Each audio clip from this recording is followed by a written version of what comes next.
what strategies did Maldives implement during your tenure to support economic growth and recovery post-pandemic? And how can Sri Lanka learn from these experiences? Thank you very much, and it's very lovely to be in your show. First, we must understand Sri Lanka is a much bigger country. The Maldives is a much smaller country. Maldives GDP compared to Sri Lanka is very small. We have about, I think, $5 billion. Sri Lanka has $80 odd billion. The natural resources that Sri Lanka has is also far more diverse and plenty. So it's really not so easy to compare these countries. But of course, there are good practices when a country has been able to benefit more from exactly the same set of resources. Now, how did Maldives tourism come to this day?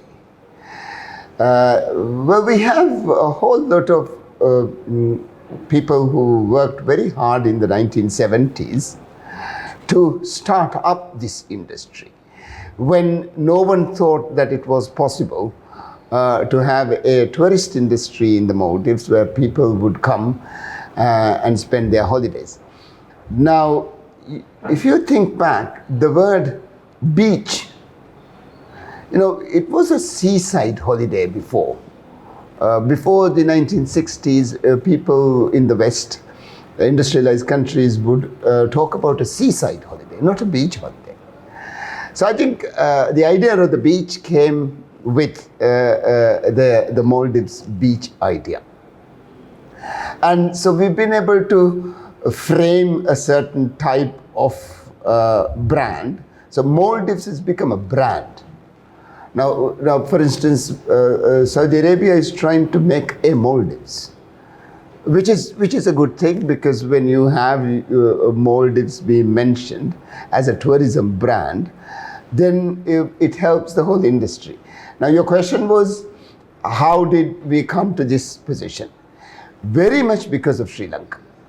The amount of assistance, the amount of participation that Sri Lanka gave to the Maldives tourism industry is quite substantial.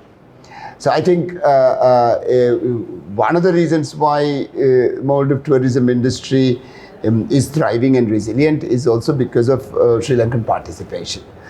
And then also we had a huge pool of very skilled labor from Sri Lanka.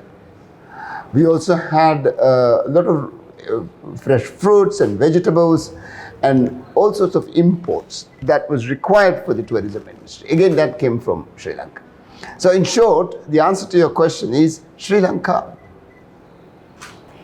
Thank you, Excellency.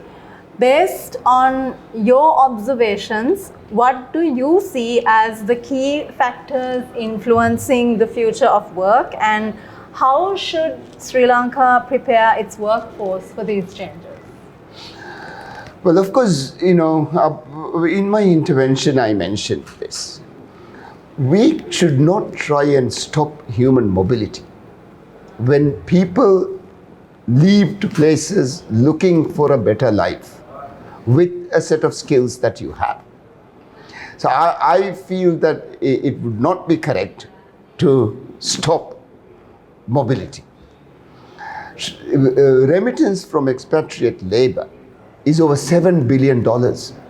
This is in 2020. Now, what I'm hearing, especially from this conference, is the numbers have increased many fold. Apparently, last year alone, 300,000 people had gone seeking better employment, seeking a better life, seeking a better imagination, seeking happiness. And I'm sure, therefore, the remittance from that would be even greater, bigger. So that would be a huge benefit to your economy and your finances. Sri Lanka is very good at producing good people. Your people are good to start with. They are nice people, friendly people, pleasant people, likes a good time, respecting people. So it becomes second nature that, a little bit of education makes this person an extremely good hand at hospitality. So I think, in 1921, Sri Lanka started its first university. 1921. Your first hotel school was in 1964. So, Sri Lanka is far ahead of your region in doing that. But I must mention the Sinhala-only Act and changing the medium of education from English to Sinhala, I'm sure did a lot of damage to the human resource pool. You had to start afresh, get all the textbooks done, again get a whole lot of teachers, professionals trained. Had to start all over again. So it really hit in the 1970s when private schools were nationalized and education system went into a disaster, went into a complete mess. But of course, you have again rapidly picked up. It's now very difficult to ask this question, would you go back to English medium all throughout the country? Now, what has happened is a parallel education system, which you call the overseas schools or international schools. And these schools seems to have a whole lot of skills. They can skill a student to face the wider world, the international community, and so they are more capable of going out there and batting for Sri Lanka.